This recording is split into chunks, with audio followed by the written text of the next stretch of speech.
नमस्कार, शासन पक्ष में आपका स्वागत है। मैं हूं आपके साथ डीपी ओझा।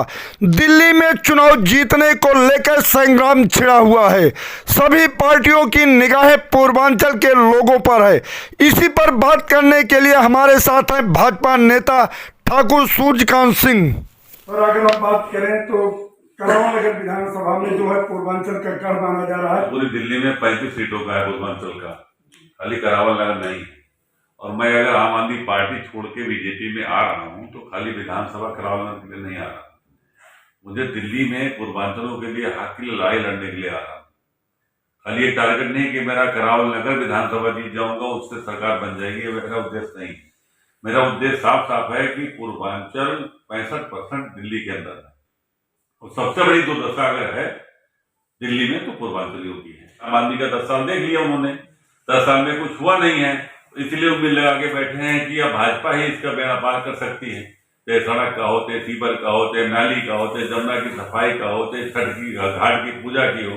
अब देखिए वजीराबाद से लेकर के और यहाँ चौहान पट्टी तक सड़क बनी है, पटी हुई पड़ी है, लेकिन उस पर डबल रोड नहीं बनी। आज आए दिन जाम लगा रहता है, सुबह शाम को परेशान होता है। जो सुबह ड्यूटी जाते हैं 2 घंटा लेट पहुंचते हैं, आते हैं 2 घंटा लेट अपने घर पहुंचते हैं। तो समस्या तो खाली यहाँ के लोगों की है। दिल्ली सरकार आम आदमी से रेवड़ी और महिलाओं को सम्मान के तौर पे 2100 रुपए देने का ऐलान कर दिया। देखिए ऐसा है, वो तो आज से नहीं, वो तो शुरू से यही काम था। उन्होंने सगुफा पहले भी छोड़ा था कि हम आजादी पार्टी बनाएंगे, लोग जन लोकपाल लेकर के आएंगे। और जन लोकपाल कहाँ चला गया? अब कौन सा लोकपाल आ रहा है? अब तो निजी स्वार्थ की लड़ाई है। पहले उन्होंने ये भी कहा था कि हम लोग गाड़ी नहीं लेंगे, हम लोग बंगला नहीं लेंगे। अब देखिए ताजमहल बन रहा है, राजमहल बन रहा है। तो उनकी तो एक बात की थोड़ी, किसी बात पर भरोसा कैसे किया जा सकता है? तो सगुफा छोड़ने का मतलब क्या है? आप मछली खिलाएंगे या जाल बना के देंगे? तो आम आदमी का काम है कि मछली की व्यवस्था कर दें और जाल ना बने। बीजेपी का काम है कि जाल दे दो, अपने आप मछली मारे और खाएं। तो ये उद्देश्य है बीजेपी में और आम आदमी, इतना ही फर्क है। उनको बाहर कर दिया गया, उनका टिकट काट दिया गया है। क्या इससे पूर्वांचल के लोग नाराज रहेंगे? देखिए उनको किसी दलित पार्टी से या ठाकुर सूर्यकांत से या अन्य जो है लोगों से कोई मतलब नहीं है।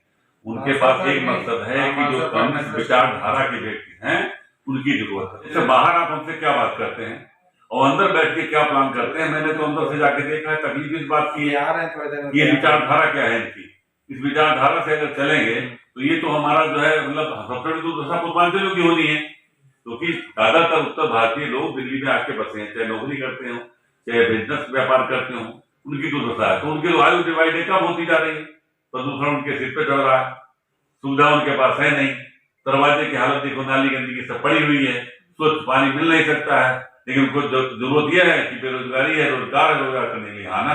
अरविंद केजरीवाल जी ने कहा कि दिल्ली असुरक्षित है। ये तो उनको पता होना चाहिए कितनी सुरक्षित है, क्योंकि वो ज्यादा जानते हैं बेहतर ढंग से। लेकिन मैं जरूर जानता हूं कि दिल्ली जब से असुरक्षित हो गई है, जब से अरविंद केजरीवाल जी आए हैं। क्योंकि पहले आंदोलन करते थे तो आप आंदोलन नहीं कर सकते थे क्या? आंदोलन के बल पे तो पार्टी आई थी, तो अपने मुद्दे से ही भटक गए। उनको तो मुद्दा चाहिए कि किस मुद्दे पे उनको जो है दूसरे पे आरोप लगाना।